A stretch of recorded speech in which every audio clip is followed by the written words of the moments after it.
classroom-nya. Oke, seperti itu. Kuliah akan segera kita mulai beberapa saat lagi. Sambil menunggu teman yang lain untuk bergabung.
Oke, bisa kita mulai ya untuk perkuliahan hari ini, pertemuan yang kedua ya untuk manajemen pemasaran. Untuk pembahasan kita adalah sejarah dan teori manajemen mengenai manajemen tentunya ya. Kita perlu tahu dulu manajemen itu apa, sejarahnya seperti apa. Nanti akan kita lanjut ke materi-materi berikutnya ya tentunya. Oke, bisa kita mulai ya. Nah, di sini tentunya hanya bukan hanya ya yang diharapkan oleh saya ini dari mahasiswa itu nantinya akan tahu sejarah dari manajemen itu apa sih, bagaimana sih. Nah, ini banyak dijelaskan ya untuk materinya. Nanti bisa diambil di classroom ya, bisa kalian kembangkan, bisa kalian review, mungkin bisa kalian baca kembali ya. Saya tidak akan membacakan semua dari berbagai macam ini ya. Mungkin akan saya bacakan sedikit-sedikit mengenai yang penting ya. Nah, untuk sejarah perkembangan manajemen ini bisa kalian lihat di sini tidak berbeda dengan secara signifikan dengan perkembangan manusia ya. Dengan kata lain, sejak manusia hidup di bumi ini, manajemen telah dilakukan sering dengan perkembangan manusia dan tuntutan untuk memenuhi kebutuhan mereka. Nah, di zaman kuno atau zaman batu, orang menggunakan keterampilan keahlian untuk membuat alat-alat dari batu. Nah, untuk memenuhi tujuan hidup mereka tentunya, karena zaman kita kan berbeda ya dengan mereka. Untuk tentunya seiring perkembangan zaman itu memang beda. Pada saat zaman orang tua kita, kemudian zaman kita juga tentunya ada ya perbedaan. Nah, itu manajemen juga seperti itu. Manajemen berkembang sesuai dengan keahlian dan pengetahuan serta pengembangan kemampuan yang diperoleh manusia. Nah, pengetahuan dan teknologi sains ini tumbuh dan berkembang. Pertumbuhan ini juga meningkatkan keterampilan manusia dalam bidang manajemen. Nah, seperti itu ya, semuanya itu memang butuh ada perkembangannya ya. Sejarahnya seperti itu. Untuk manajemen ini tentang bagaimana manajemen dipandu di masa lalu, bagaimana manajemen berkembang, kemudian prinsip apa yang dikembangkan di masa lalu. Kemudian pada saat dikelola itu manajemen seperti apa, kemudian tentunya kita perlu pelajari ya semuanya. Nah, untuk mengharapkan perkembangan di masa yang masa depan yang juga menentukan arah pertumbuhan manajemen itu sendiri ya.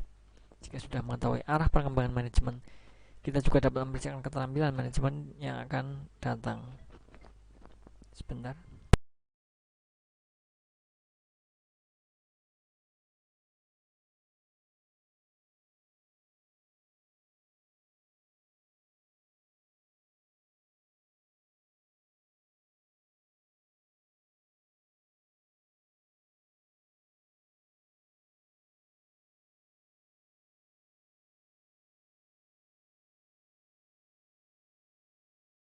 Oke, maaf tadi ada sedikit kesalahan mikrofon ya. Nah, itu seperti itu ya. Jadi untuk semuanya itu memang ada pada masanya. Untuk memahami secara manajemen bisnis dan zaman kuno dapat ditentukan pada gambar di bawah ini. Contoh ya, ilustrasinya pada masa lalu itu keterampilan terbatas ya tentunya. Beda dengan zaman sekarang.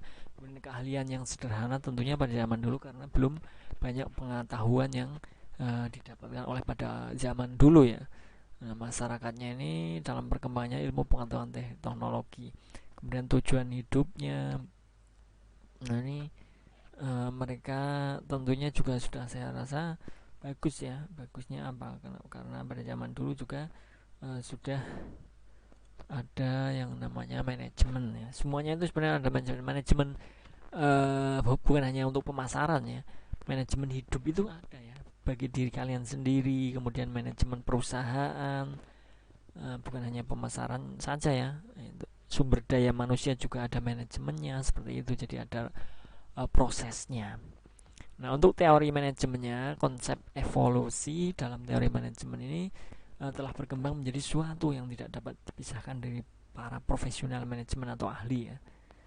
Nah, teori manajemen secara umum dapat dibagi menjadi 4. Yang pertama ada ilmiah, klasik, hubungan manusia, kemudian modern. Nah, ini dari sejak zaman 1870 itu sudah zaman dahulu banget ya. Ini sudah ada manajemen ilmiah. Suatu gerakan manajemen ilmiah dimulai sekitar sekitar akhir abad yang lalu ya. Ini ternyata yang mulai adalah insinyur Amerika dan Eropa mencari cara baru dalam pengembangan dan menjalankan bisnis mereka.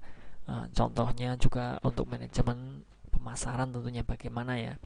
Kemudian ini nanti kalian baca ya, pelajari variabel pengembangan teorinya, kemudian prinsip-prinsipnya ya dalam pada waktu itu ya. Nah, untuk manfaat manajemen ilmiah sendiri apa dapat diterapkan pada berbagai macam kegiatan organisasi. Di samping organisasi ini dari teknik efisiensi dari manajemen ilmiah seperti studi waktu dan gerak menyadarkan bahwa pekerjaan dapat dibuat efisien dan masuk akal. Ini sudah mulai ini ya, ada penemuan-penemuan, maksudnya sudah ada titik terang manajemen itu seperti apa yang lebih bagusnya ya, manfaatnya.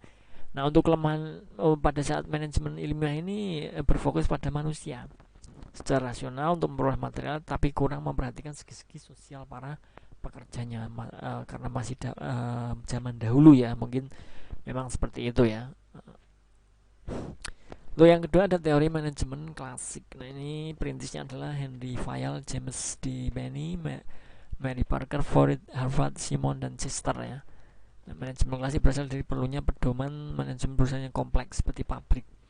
Nah, manajemen tidak dilahirkan tapi diajarkan jika dasar-dasar teori manajemen umum digunakan menurut Fayol, Stephen P. Robin 1999. Nah, ini ya Kemudian prinsip-prinsip umum pada zaman manajemen klasik ini ada beberapa ya, ini silahkan dipelajari.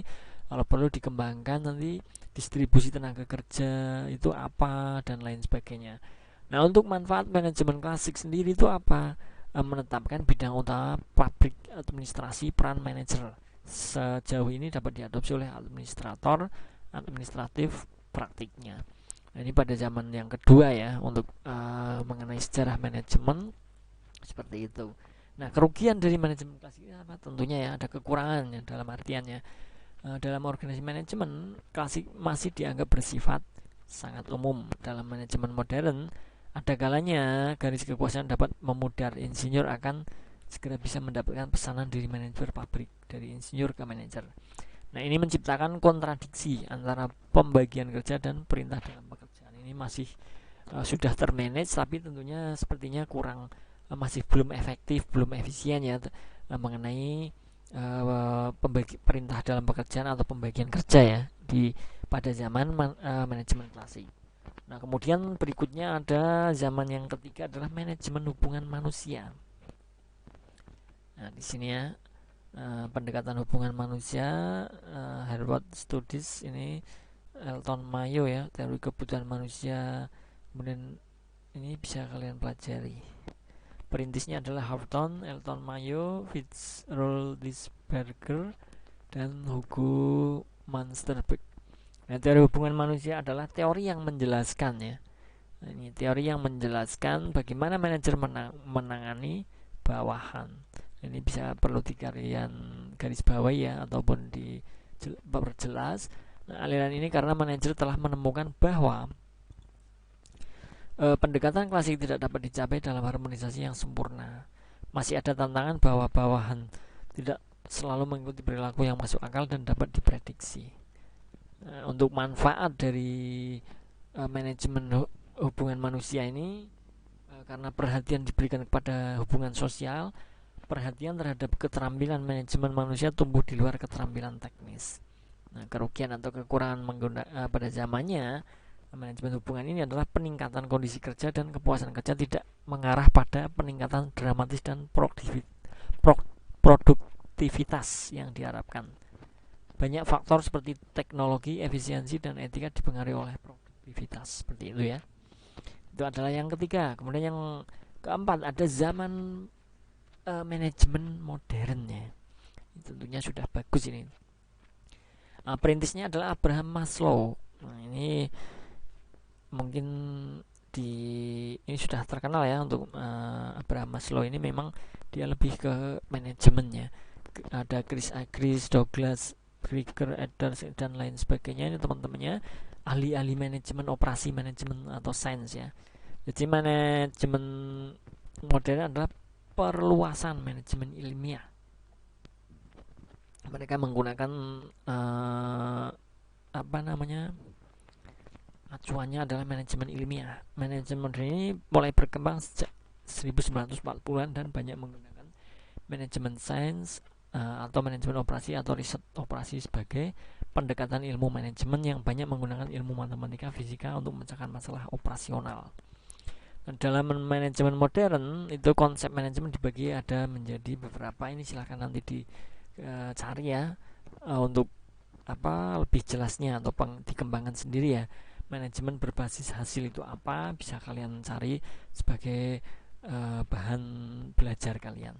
Kemudian yang kedua ada manajemen tanggung jawab sosial, manajemen tujuan sasaran, manajemen berbasis pengecualian, ada manajemen praktis atau terapan. Nah, kelebihan dari manajemen modern ini adalah banyak digunakan dalam kegiatan sehari-hari, meliputi penganggaran modal, kemudian perencanaan produk, kemudian manajemen persediaan, penjadwalan, metode antrian, dan transportasi. Itu juga awalnya dengan yang digunakan adalah manajemen modern. Kelemahan atau kekurangan ini adalah konsep manajemen modern sulit dipahami karena perhitungannya, karena lebih ke analisis juga tadi ya, menggunakan matematika maupun fisika. Itu kekurangannya seperti itu. Nah, pengertian manajemen ini sebagai bentuk organisasi tempat orang bekerja sama diperlukan upaya mencapai tujuan. Organisasi perlu dikelola dengan lebih mudah sesuai apa yang telah ditetapkan. Secara khusus ada 3 alasan untuk mengapa organisasi perlu dikelola, antara lain sebagai berikut ya. Ini memang kalau sebuah perusahaan tanpa manajemen itu saya rasa tidak akan berkembang, tidak akan berhasil ya. Karena tidak ada manajemennya. Kita harus memanage. Misalkan manajemen kan ada berbagai macam. Ada manajemen sumber daya manusianya, misalkan di perusahaannya, manajemen alur proses kerja di suatu perusahaan tersebut. Kemudian ada manajemen untuk keuangannya, itu juga perlu diimbangi ya, tentunya perlu digunakan menggunakan manajemen tadi. Ini dapat menyeimbangkan tujuan aktivitas yang bertentangan di antara para pemangku kepentingan organisasi seperti pemilik, karyawan, pelanggan, dan pengawasan. Ini kenapa dilakukan perlu dengan adanya manajemen itu, alasannya seperti ini ya. Silahkan dibaca nanti. Ini ada definisi manajemen itu apa saja, silahkan dipelajari satu persatu ya. Ini banyak sekali nanti. Ini sudah saya share di Classroom ya, silahkan bisa kalian unduh. Kemudian ada proses dan fungsi manajemen. Nah, ini 4 fungsi proses manajerial yang harus dilakukan manajer untuk mencapai tujuan adalah ada planning. Pertama ya, harus ada perencanaan, proses mendefinisikan tujuan, langkah-langkah yang diperlukan untuk pencapaiannya, termasuk menetapkan tujuan atau sasaran. Kemudian ada organizing, ini proses pemberian tugas bebas tugas, pengalokasian sumber daya dan kegiatan, koordinasi untuk setiap individu dan kelompok, termasuk di mana keputusan dibuat, siapa yang melakukan tugas dan siapa yang bekerja. Ini ada organisasi ya, perorganisasiannya harus itu di setiap organisasi maupun perusahaan, saya rasa paling perlu ya. Kemudian ada leading, pemimpin, leader, suatu proses inspirasi dan motivasi karyawan untuk melakukan dengan baik dan mengarahkan kegiatan untuk mencapai. Nah, ini di dalam suatu manajemen perusahaan misalnya itu agar apa yang diharapkan itu tercapai dan termanage semuanya, baik itu keuangan maupun di suatu proses kinerja pekerja, itu harus ada leading atau ada memimpin atau leadernya. Dia ada acuannya, kita bekerja itu ada pemimpinnya, seperti itu. Yang berikutnya ada controlling atau pengendalian, mengukur kinerja, membandingkan hasil aktual dengan rencana yang disiapkan, dan melakukan tindakan korektif yang diperlukan. Nah, ini manajer baru-baru ini mengubah cara mereka melakukan fungsi manajemen. Kemudian itu cermin dalam antara manajemen lama dengan manajemen baru ya. Fungsi manajemen yang menggabungkan manajemen lama dengan baru adalah sebagai berikut. Misalnya ada making things happen, membuat sesuatu. Ada meeting the competition, hadapi tantangan. Organizing people, project and process, mengatur orang bekerja, proyek dan prosesnya. Leading atau memimpin. Nah, itu adalah beberapa fungsi manajemen menggabungkan manajemen lama dengan yang baru. Nah, fungsi ini menggantikan lama tetapi dibangun di atasnya atas dasar making this happen adalah kombinasi dari fungsi perencanaan dan pengendalian. Untuk menyelesaikan suatu perlu merencanakan bagaimana pencapaian tujuan tersebut ya. Jadi ini ada meeting in the competition itu mencerminkan pentingnya adaptasi dan pemburuan agar tetap kompetitif di pasar global yang sedang berkembang. Harus ada ya, seperti itu untuk penyemangat juga ya. Kemudian organizing people, project and process, perubahan skala besar tidak akan berhasil, satu hal tidak akan terjadi kecuali untuk mengorganisir orang, proyek dan proses. Nah, akhirnya pemimpin yang memperhatikan kesejahteraan karyawan adalah tentang bagaimana berfokus pada keinginan dan aspirasi karyawan. Akhirnya karyawan secara antusias menunjukkan produktivitas tinggi sebagai bukti kesetiaan dan dukungan mereka. Ini adalah organizing the people, project dan proses ya. Ada beberapa alasan untuk mengetahui dan mempelajari perkembangan ilmu manajemen yang akan diuraikan di bawah ini. Contohnya, yang antara lainnya membentuk pandangan kita mengenai organisasi, kemudian membuat kita sadar mengenai lingkungan usahanya itu seperti apa, dan pengarahan terhadap keputusan manajemen juga perlu ya, merupakan sumber ide baru. Oke, ada sedikit soal ini, silakan kalau ini tidak perlu dikumpulkan ya, kalian tinggal deskripsikan sendiri saja nanti untuk bahan, misalkan untuk bahan UTS ataupun UAS nanti akan keluar ya. Jadi kalian tetap dikerjakan, tidak perlu dikumpulkan sekarang. Yang terpenting kalian gunakan untuk bahan belajar nanti pada saat untuk ujian nantinya. Oke, jabarkan secara jelas definisi dari manajemen menurut para ahli, sebutkan kelebihan dan kelemahan masing-masing konsep evolusi dalam teori manajemen. Ini sudah saya jelaskan ya. Untuk daftar pustaka juga silakan untuk menambah wawasan, untuk mengembangkan materi silahkan ya, bisa akses di sini ya, atau yang dengan akses tempat referensi lain boleh silahkan. Oke, seperti itu mungkin untuk hari ini saya rasa cukup ya untuk pembahasan mengenai sejarah dan teori manajemen. Simpulkan, reviewkan nanti ya, boleh ya, ataupun pelajari dikembangkan juga lebih baik. Seperti itu saja untuk hari ini. Terima kasih untuk teman-teman yang sudah mengikuti perkuliahan hari ini. Semoga apa yang saya sampaikan bisa menambah wawasan untuk kita semua tentunya. Saya akhiri. Wassalamualaikum warahmatullahi wabarakatuh. Salam sejahtera untuk kita semua. Selamat belajar, selamat beraktivitas. Terima kasih.